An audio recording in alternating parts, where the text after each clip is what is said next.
Assalamualaikum warahmatullahi wabarakatuh. Hai, aku Sinta Dwi Paramita dari kelas 11 IPS 4. 17 Agustus tahun 1945 adalah hari yang bersejarah bagi rakyat Indonesia. Dibacakannya teks proklamasi oleh Soekarno menjadi penanda merdekanya bangsa ini dari berbagai penjajahan. Banyak tokoh yang terlibat dalam peristiwa bersejarah itu. Salah satunya adalah sang juru ketik teks proklamasi bernama Sayuti Melik. Muhammad Ibnu Sayuti atau lebih dikenal dengan Sayuti Melik lahir di Yogyakarta pada 22 November 1908. Tapi ada beberapa website yang aku baca mengatakan bahwa beliau lahir pada 25 November 1908. Ia merupakan putra dari seorang kepala desa di Sleman bernama Abdul Muin alias Parto Prawito dan ibunya bernama Sumilah. Pendidikannya dimulai di sekolah Ongkoloro atau setara dengan sekolah dasar di desa Srowolan. Pada tahun 1920, Sayuti Melik melanjutkan pendidikan di sekolah guru di Solo. Sejak kecil, Sayuti Melik sudah diajarkan tentang nasionalisme oleh ayahnya.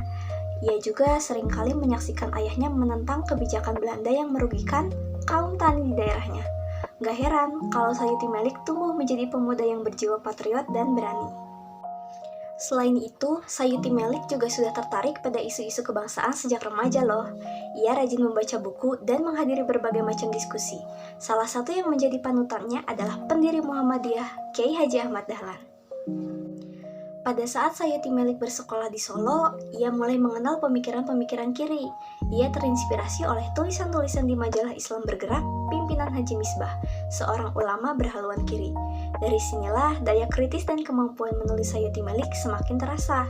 Dengan keberaniannya yang ia miliki, Sayuti Melik rajin menuliskan opini dan kritiknya di berbagai surat kabar. Tulisan-tulisannya mengenai politik menyebabkan ia ditahan berkali-kali oleh Belanda. Pada tahun 1924, Sayuti Melik dikurung di penjara Ambarawa, Jawa Tengah karena dituduh telah melawan pemerintahan Belanda dan menghasut rakyat. Lalu pada 1926, ditangkap Belanda karena dituduh membantu PKI dan dibuang ke Boven di Gul, Papua sampai tahun 1933. Tahun 1936, ditangkap Inggris lalu dipenjara di Singapura selama 1 tahun.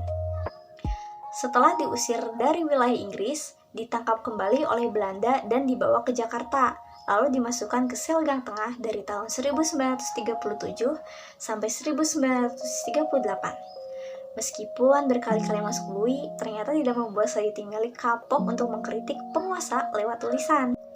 Sepulangnya dari pembuangan, Sayuti berjumpa dengan Surastri Karma Trimurti dan terlibat dalam berbagai kegiatan pergerakan secara bersama. Dan akhirnya, pada 19 Juli 1938, mereka menikah. Pada tahun itu juga, mereka mendirikan Koran Pesat di Semarang. Lewat Koran Pesat yang terbit 3 kali seminggu, Sayuti Melik menyalurkan berbagai kritikan untuk pemerintah, meskipun ia dan istrinya harus keluar masuk penjara karena tulisannya.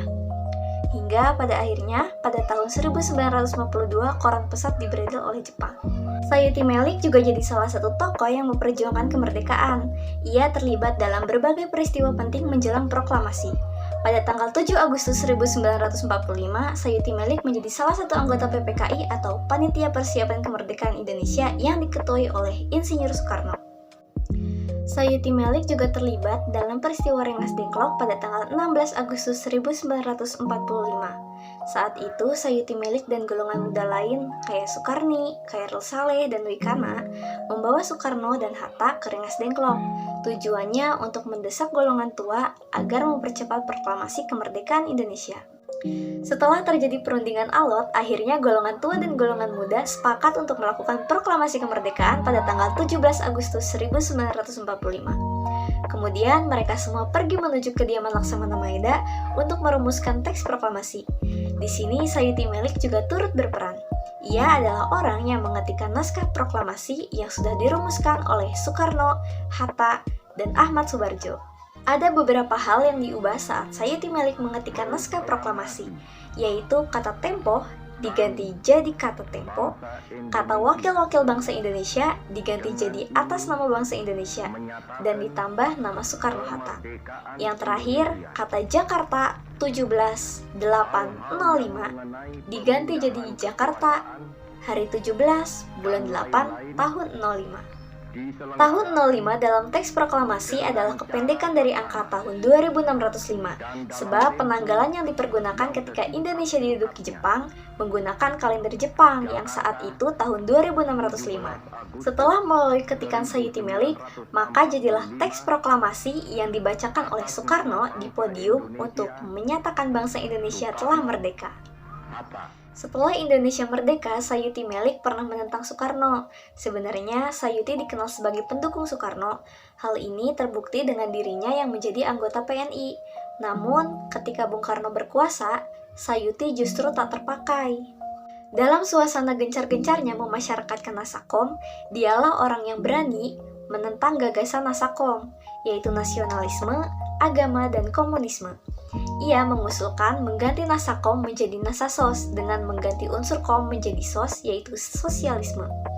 Ia juga menentang pengangkatan Bung Karno sebagai presiden seumur hidup oleh MPRS. Sayuti Melik meninggal pada tanggal 27 Februari tahun 1989 setelah setahun sakit dan dimakamkan di TMP Kalibata. Itulah kisah Sayuti Melik, sang juru ketik naskah proklamasi.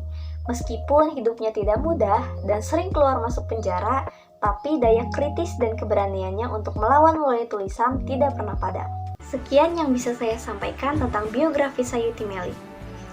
Mohon maaf jika ada salah kata, terutama dalam penyebutan nama tokoh. Saya Sinta Dwi Paramita. Assalamualaikum warahmatullahi wabarakatuh.